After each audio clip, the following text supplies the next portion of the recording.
सीधे चलते हैं योगेंद्र यादव जी के पास, क्योंकि खबर जो है कि संयुक्त किसान मोर्चा ने योगेंद्र जी को 1 महीने के लिए सस्पेंड कर दिया है। सर, आपने वक्त निकाला, आपका बहुत बहुत शुक्रिया।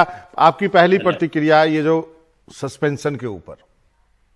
मनोरंजन भाई, पहली प्रतिक्रिया यही कि ऐसे बड़े आंदोलन में सामूहिक निर्णय प्रक्रिया से जो भी फैसला हुआ है वो सर माथे पे, उसका मैं सम्मान करता हूं। और इस आंदोलन की एकता को बनाए रखना इस देश के लिए सर्वोपरि है, क्योंकि बहुत दिन बाद इस देश में कोई आशा की किरण आई है और उसमें किसी व्यक्ति का अहम, किसी व्यक्ति की असहमति का कोई महत्व नहीं है। मैं समझता हूं इस आंदोलन की एकता को और मजबूत करना और इस आंदोलन में और भी गति से काम करना मेरे जैसे लोगों का धर्म है, तो मैं उसमें जुड़ा रहूंगा।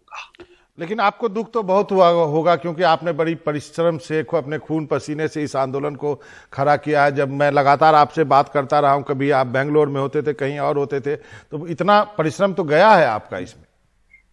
आप तो इसे पास्ट टेंस में बात करने लग गए, जैसे कि ये खत्म हो गया न तो मोर्चा खत्म हुआ है, न मेरा इस मोर्चा में योगदान खत्म हुआ है। कभी एक भूमिका होती है, कभी दूसरी भूमिका होती है, कभी आप बैट्समैन होते हैं, कभी आप फील्डर होते हैं, इससे क्या फर्क पड़ता है। जो दुख तो नहीं, मगर क्या होता है कि जिस चीज का एक कमी महसूस होती है वो ये कि हमारा सार्वजनिक जीवन इतना स्थूल आजकल हो गया है कि हम कुछ बारीक चीजें जो देश के आजादी के आंदोलन में बात की जाती थी, जिन पे आप गांधी और टैगोर का एक दूसरे से संवाद देखिए और आपको समझ आएगा कितनी बारीक चीजों के बारे में एक आंदोलन में चर्चा होती थी, वो चीजें आजकल हम कर नहीं पा रहे हैं। नहीं तो ये बिल्कुल एक स्वाभाविक मानवीय, देखिए बिल्कुल एक स्वाभाविक मानवीय प्रतिक्रिया होनी चाहिए ना। गांव में भी अगर कोई पुश्तैनी दुश्मनी भी किसी से है तो आप उसके बर्थडे पे नहीं जाते, शादी पे नहीं जाते, लेकिन अगर मौत हो जाए तो आप वहां 2 मिनट के लिए जरूर जाते हैं। ये हमारा संस्कार है। महाभारत में सूर्यास्त के बाद एक दूसरे का हाल पूछने जाते थे। सिख धर्म में बहुत सुंदर कहानी है कि भाई रंजीत शायद थे, जो कि दुश्मनों को भी, घायलों को पानी पिला रहे थे। उन्हें गुरु गोविंद सिंह के पास लाया गया तो उन्होंने कहा ये सच्चा सिख है, ये बिल्कुल ठीक काम कर रहा है, ये हमारी परंपरा है, ये हमारा संस्कार है, उसके अनुरूप काम है। लेकिन आज हमारे सार्वजनिक जीवन में इन चीजों के लिए जगह कम होती जा रही है। सार्वजनिक जीवन में जैसे ही कोई सुंदर चीज होती है तो हमें जरूर शक होता है, लगता है कि कुछ खतरनाक काम हो रहा है। आपने गुरुबानी का जिक्र किया, लेकिन अफसोस कि ये जो फैसला लिया गया है वो पंजाब के किसान संगठनों ने लिया है। नहीं, केवल पंजाब के किसान संगठनों ने नहीं लिया, पूरे संयुक्त किसान मोर्चा ने लिया है। और जैसे मैंने कहा, इसकी सामूहिकता का मैं सम्मान करता हूं। सामूहिकता में कई फैसले होते हैं जो आपको पसंद होते हैं, कई फैसले होते हैं जो पसंद नहीं होते हैं, लेकिन बड़ा आंदोलन तभी बनता है जब तमाम तरह के लोग बैठे, तमाम तरह के लोग आएंगे, अलग अलग विचार के लोग आएंगे। अब हर कोई गांधी, लोहिया, जयप्रकाश, किशन पटनायक की परंपरा से तो नहीं आएगा ना, जैसे मैं आता हूं। तो इस सामूहिकता का मैं सम्मान करता हूं, इसलिए मैंने मोर्चा से स्पष्ट कहा है कि मेरी जो भी राय हो, मेरी राय तो मैंने आपको बताई, एक तो स्वाभाविक संस्कार है, लेकिन जब हम ऐसे आंदोलन में होते हैं तो दूसरों की राय भी समझनी होती है, दूसरों का मन भी समझना होता है। और मैंने कहा कि मैंने बाकी साथियों से बात नहीं की, इसका मुझे दुख है, इसका मुझे अफसोस है, इसके लिए मैंने खेद व्यक्त किया है। एक बड़े नेता जो हैं आपके आंदोलन के, बीकेयू के, उन्होंने कहा कि 40 लोगों की कमेटी ने फैसला लिया है, फैसला सही है।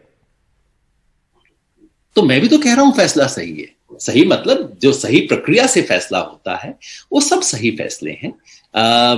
इसमें महत्वपूर्ण बात ये है, देखिए सबसे बड़ा सवाल मनोरंजन भाई आज ये नहीं है कि योगेंद्र यादव सस्पेंड हुए नहीं हुए, 1 महीने की बात है। मैं तो किसान आंदोलन के कार्यकर्ता के रूप में पहले दिन से जुड़ा हूं, कल से भी जुड़ा रहूंगा। कोई मेरे पे कार्यकर्ता का काम करने का बैन तो है नहीं, और पहले से ज्यादा ही काम करूंगा इस आंदोलन के लिए। जो सबसे बड़ा सवाल है वो ये नहीं है कि योगेंद्र यादव सस्पेंड हुए नहीं हुए, सबसे बड़ा सवाल है कि ये जो किसान का भविष्य सस्पेंड करके रखा है सरकार ने, उस पे चर्चा होनी चाहिए।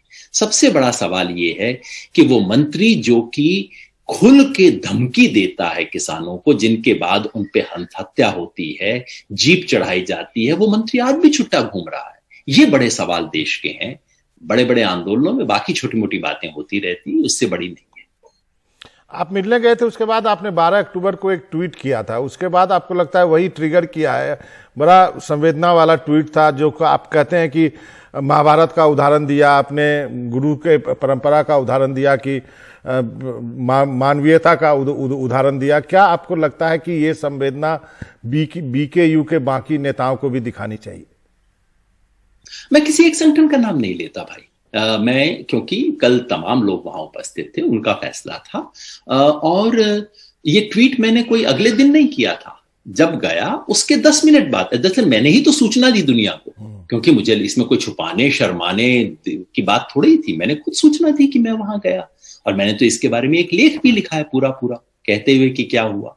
और मुझे विश्वास है, सस्पेंड कर दिया बिल्कुल सही बात है, उनका अधिकार है, लेकिन अगर इस बहाने हमारे जन आंदोलनों में एक बातचीत शुरू होती है उन बारीक सवालों पे जो हमारे आजादी के आंदोलन में उठाए जाते थे लेकिन आजकल बंद हो गए हैं जी, तो मैं समझूंगा कि ये सारा प्रकरण सफल रहा, इससे हम सब ने कुछ सीखा। एक अंतिम सवाल, अगले 1 महीने क्या करेंगे आप? काम करूंगा आंदोलन के लिए, और अगर मीटिंग्स से बचने का कुछ समय मिल पाया, जो कि मिलने की अब संभावना बन रही है, बैठ के कुछ लिखूंगा, जो कि बहुत समय से इच्छा थी इस किसान आंदोलन के बारे में लिखने की। उसका अवकाश मिलेगा तो मैं उनको भी धन्यवाद दूंगा और आपको भी धन्यवाद। चलिए, फिर हम आपसे लगातार टच में रहेंगे अगले 1 महीने तक। और अच्छा है, कुछ लिखिए, कुछ लोगों को मालूम चले कि क्या क्या है आंदोलन के पीछे की मानसिकता। बहुत बहुत शुक्रिया योगेंद्र जी, आपने वक्त निकाला एनडीटीवी से बातचीत करने के लिए। Thank you.